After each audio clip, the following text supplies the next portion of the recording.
End-of-life professionals are required to do training on professional boundaries. But what are they, and how do they impact the care of hospice patients and families? You're listening to Heartbeat from the Heart of Hospice. I'm Jerry Fenter, here with Helen Bauer. Whether you're a family caregiver or an end-of-life professional, we're here to enhance your hospice experience by connecting you with information you can use about end-of-life care. Because we know how busy life can get, Heartbeat is designed to give you helpful information in a bite-sized format.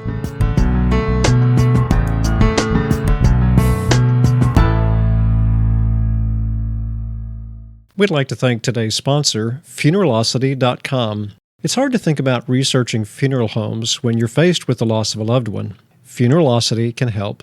At no cost to you, Funeralocity gives you the ability to compare the prices and services of every funeral home and cremation provider in your area and provide you with vast resources to assist in the funeral planning process. Find out more at Funeralocity.com.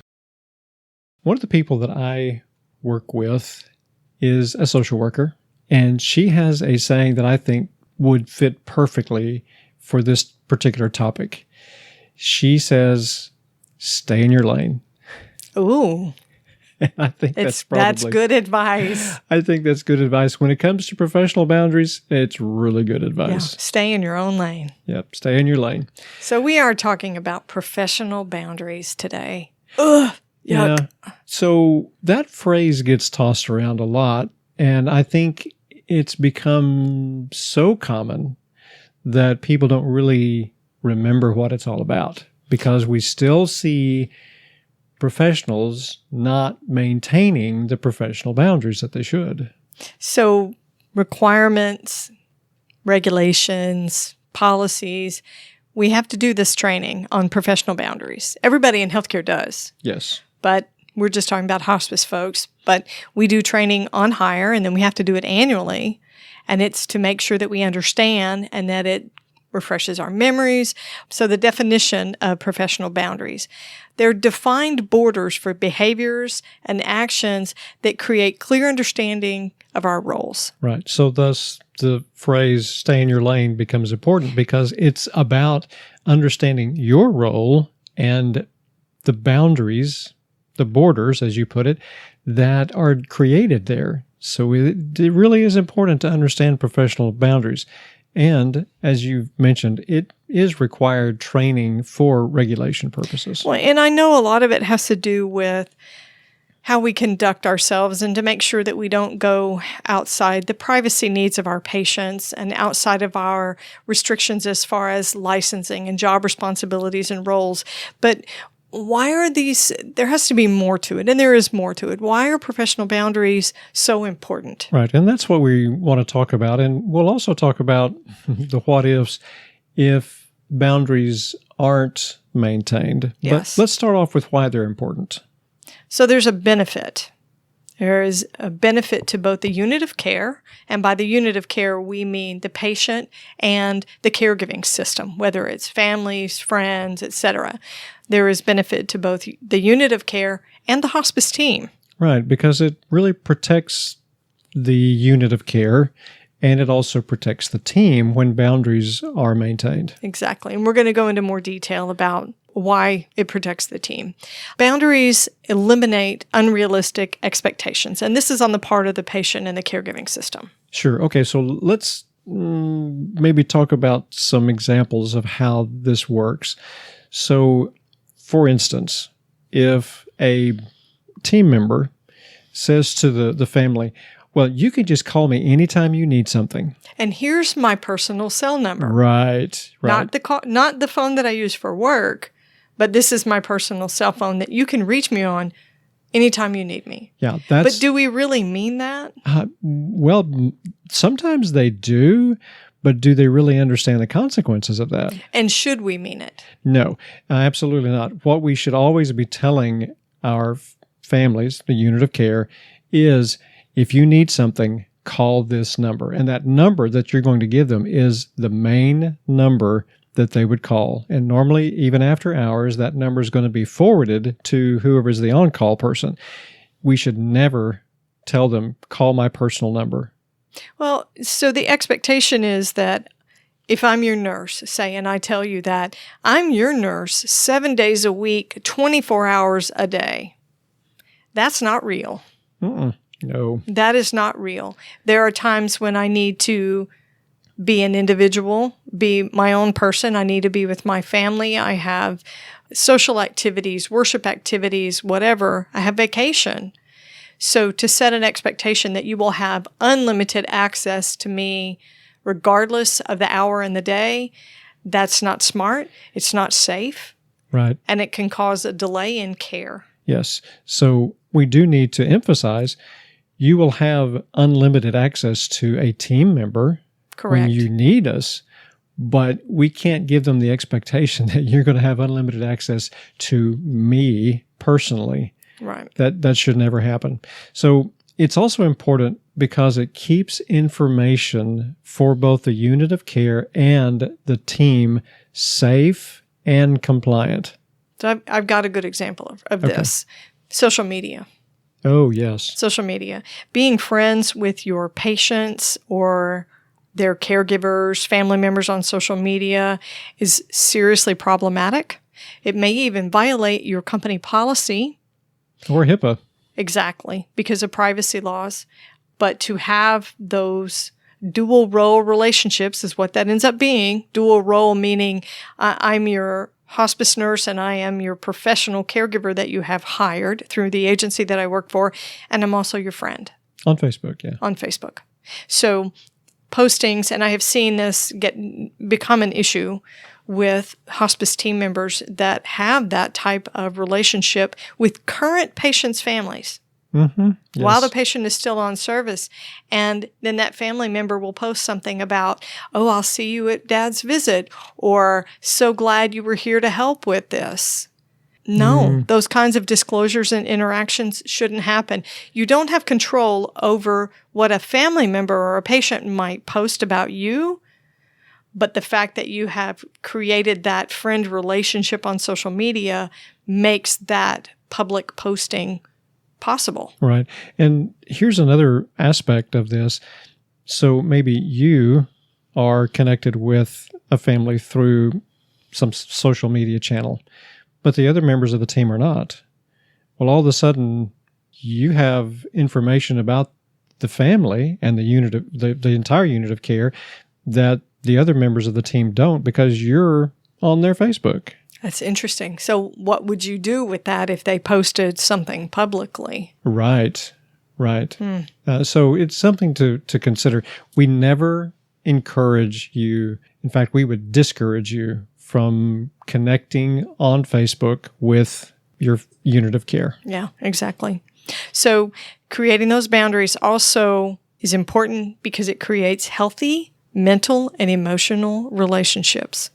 You don't go to work to be friends. This sounds very harsh, but we do not go to work to be friends with our patients' caregivers.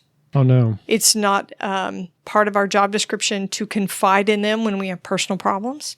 Absolutely not. No. They're not here for us. We're here for them. Exactly. I think another important aspect of healthy boundaries is it keeps the team from becoming fully engaged grievers over a patient's suffering and a patient's death. Right. That's different from empathy. Mm-hmm. Right. We can become so involved, so engaged with the family, with the patient, that the professional boundaries get blurred and we're no longer professionals. It's almost as if we're part of the family. So we're ineffective at that point. What does that do to invalidate the role that we have, the responsibility that we have? And does it incapacitate us to a certain point? Or is our judgment no longer as sharp as it would have been because now we have an emotional engagement? It's the same as if, for instance, a physician had a close family member, an immediate family, that needed surgery. It's unethical for them to do surgery on that family member. Sure. And there are reasons for that. It's the same kind of thing, obviously not as clear-cut and not as severe, but it's definitely there. Yeah.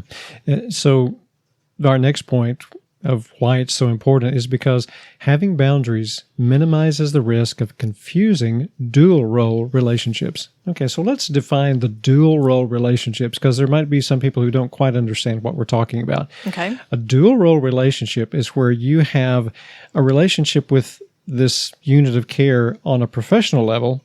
This is the people that you're taking care of, but you're also in a relationship with them in another part of your life. Maybe they're a neighbor, or maybe they're someone that you attend church with, or maybe you know them from some other avenue of life. And so there's a dual role relationship there. And sometimes that can't be avoided. We understand that. Sure. But you don't want to create a dual role relationship where there's not one. Because dual role relationships can be problematic. And I'll give you an example of one.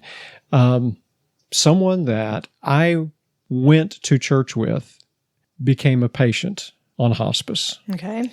And that family and the patient thought they had access to me, 24/7 because they knew me on a personal level too.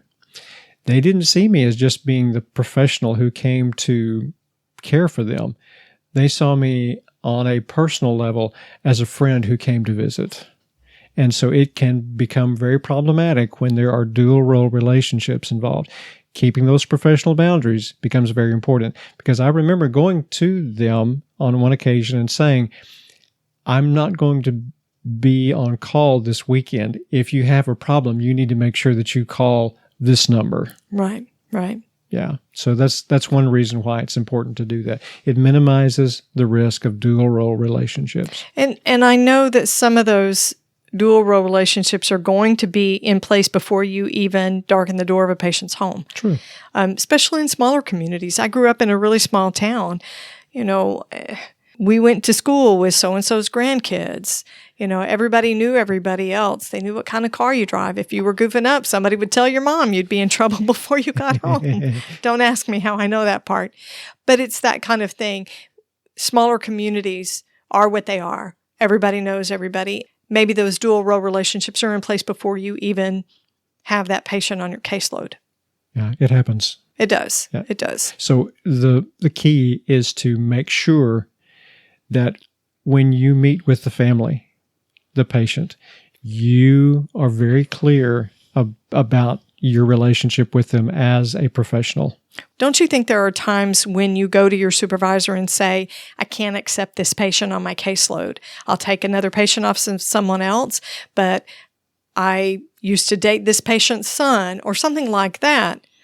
Identify that and upfront disclose this and say, we had a social relationship. I'm not comfortable going out there, and I think it would be problematic. But we have to look at this with some distance, some objectivity. Mm-hmm. Definitely. I think that's a perfect opportunity to say, I shouldn't be doing this. Here's another example of why that could be problematic. You have a nurse that becomes the primary nurse for a patient that she knew all during childhood, was best friends with one of their children, with the patient's children. And the patient ends up committing suicide. So was there a drop there? Was there a lack of focus, an immersion inside that unit of care to where the nurse becomes absorbed inside that, where her objectivity is lost? Right. And I'm just using the nurse as an example, but it could be any of the team members from the hospice interdisciplinary team. It could be. And it really is a problem that we have to be aware of. And so self-awareness and a willingness to talk to your supervisor and say, I don't think this would be in the best interest of the unit of care or even in my best interest. Exactly. When you're dealing with the loss of a loved one, it can be challenging to find a funeral provider who will be a good fit for your needs. Funeralocity makes it easier. Through its Excellence Provider Program, you can find funeral homes in your area, compare services and prices, and make the choice that works for you. Burial and cremation providers go through a rigorous vetting process to be accepted as an excellence provider. They commit to upholding the highest standards and business practices. Funeralocity provides full price transparency so you can compare prices and services with confidence. Funeralocity.com is a great resource for hospice professionals, too. Its hospice portal offers resources for funeral planning, grief, and bereavement care, all at no charge. All you have to do is register on the Funeralocity website. Whether you're looking for the right funeral provider or supporting your patients and families as a hospice professional, Funeralocity provides all the information you need. It's the only site that has the prices of every funeral provider in America. Let Funeralocity.com help you and your family make the best choice for your funeral services. Now back to today's episode. So what happens if the boundaries aren't maintained? We have quite a few examples of what could happen. We've talked about some of them, but confusion about who's supposed to do what. It comes back to stay in your lane again, remember? Right. How does the service work? And what can the patient and the caregivers expect from the team members? Yes. You know, if they say, we want you to come by and make an extra visit, oh, just come by for lunch on the weekend, make a visit and you can eat lunch. What? What? No. Wait a minute. I want lunch. No. No, definitely not. So it's confusing. It is. And so keeping those professional boundaries intact helps the family to know what to expect. And it really does stop the confusion. I think so. Yeah. So if the boundaries aren't maintained, it also blurs the role of team members. They no longer are seen as professionals. They're seen as part of the family. Which sounds so nice and innocuous. Right. And yet really that's problematic. It is. So I tell my team, I work with spiritual counselors, and I tell my team, you want to build rapport with the unit of care, the patient and the family, but not at the expense of engaging as one of the family. You don't want to go quite that far. That's not building rapport. That's crossing boundaries. There's no longer a gray area there when you have gone to that point.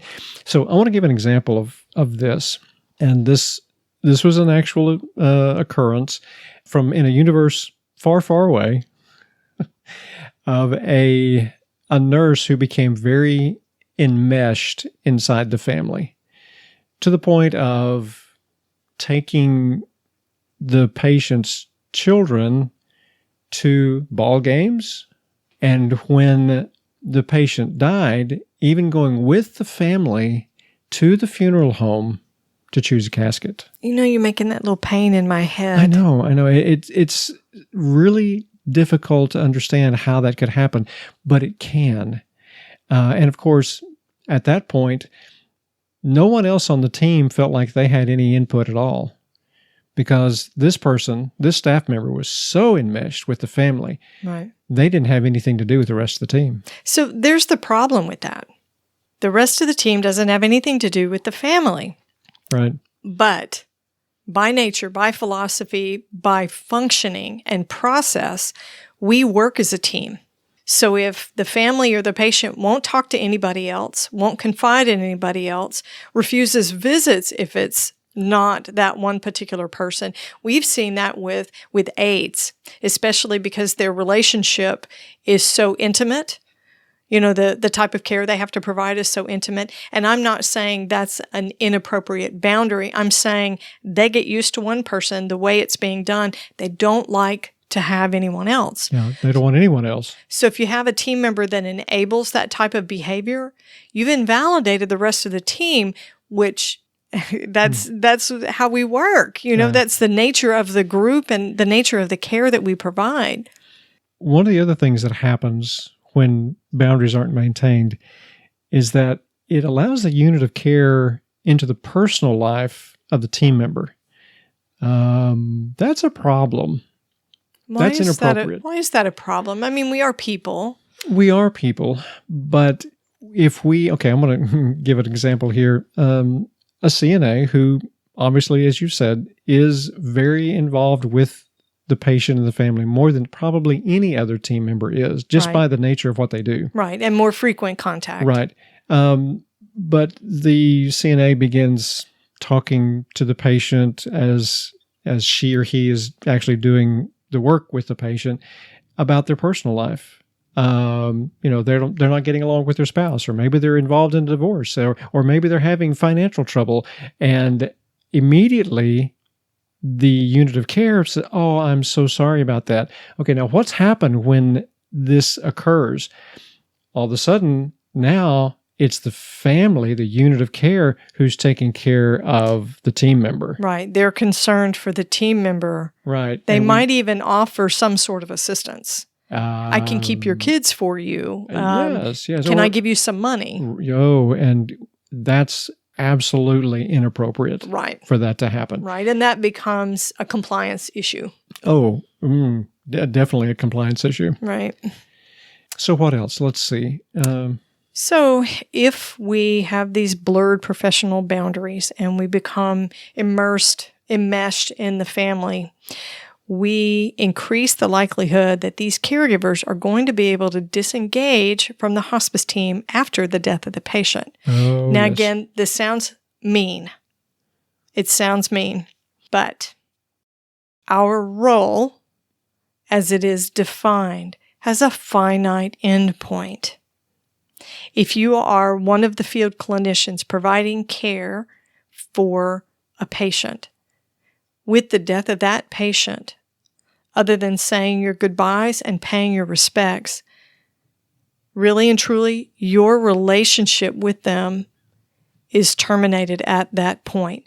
The bereavement coordinator and the bereavement volunteers, those are the people who move forward with that family for the next year. So to remain attached to that family, to allow them to remain attached to you, that's an unhealthy relationship. Right. That is an unhealthy relationship. And I have seen families that have difficulty moving forward because of that. This is true. And it actually creates a codependency. It does. Between the provider and the caregiver. Well, I think a lot of times as providers, we are these empathic people. We love to be needed. We need to be needed, which is fantastic. But our relationship with the unit of care should not extend beyond that. It's not our responsibility at that point. And I know a lot of this sounds harsh, and I'm sure there are hospice professionals whose hair is standing up on the back of their neck. And I will tell you that I have had these relationships, these dual role relationships, and I had patients. I remember one specific patient that I was very, very fond of. They had treated me very nicely like a guest in their home. And when this lady began to actively die, I told the nurse on call, I want to be there when she dies and I want to do the death call. I ended up sitting there on a weekend at 11 o'clock at night on my own personal time, leaving my own children and my family, my husband, at home, and going to that home and sitting with them until the woman died. And yes, that is a very important memory to me. She was a very important person to me, but I think it was an unhealthy boundary that I placed for that family. And it is the professional's job to place the boundary. Right. It absolutely is. Right. It's not the responsibility of the patient or the family to create those boundaries. It is our responsibility as the professional caregivers to set those boundaries. That's why we have training when we get hired and every year. Right. So here's the dangerous part. So we've talked about how this can be blurred, and there's a lot of gray area in there. I get it. But one of the things a lack of boundaries creates is an opportunity for exploitation of vulnerable patients and their caregivers. Absolutely. Absolutely. Theft, abuse, that kind of thing. Well, and as we've mentioned before, leaning on their empathic hearts as well, and they say, oh, we want to help you, and they end up giving the person money, the professional caregiver. Right. And then the professional caregiver uses that opportunity to do it again and do it again. Right. Let's face it. When we talk about our personal problems as end-of-life professionals, end-of-life caregivers inside a home to a caregiver or a patient, our worries have become their worries. Yes. And that's not how it's supposed to work. No, it's unhealthy. Yeah. So, well, you can tell we've got a soapbox about this. At least I do. I can feel it. Oh, I do too. And I talk about these things with my staff on a regular basis because it's that important. We just have got to always maintain these healthy professional boundaries. And we're not saying don't have compassion, don't love your patients, don't have empathy for them. We do absolutely mean that. But maintaining professional boundaries will provide a better experience for them and a better career experience for you. Thanks for listening to Heartbeat from the Heart of Hospice. I'm Jerry Fenter here with Helen Bauer. Because we know your hospice journey is 24/7, you can always find us at theheartofhospice.com. Subscribe to the podcast wherever you're listening, and please leave a rating or especially a review on Apple Podcasts. To connect with us, you can send an email to host@theheartofhospice.com. You can also find us on social media. And remember, no matter who you are or where you are in your hospice journey, you are the heart of hospice.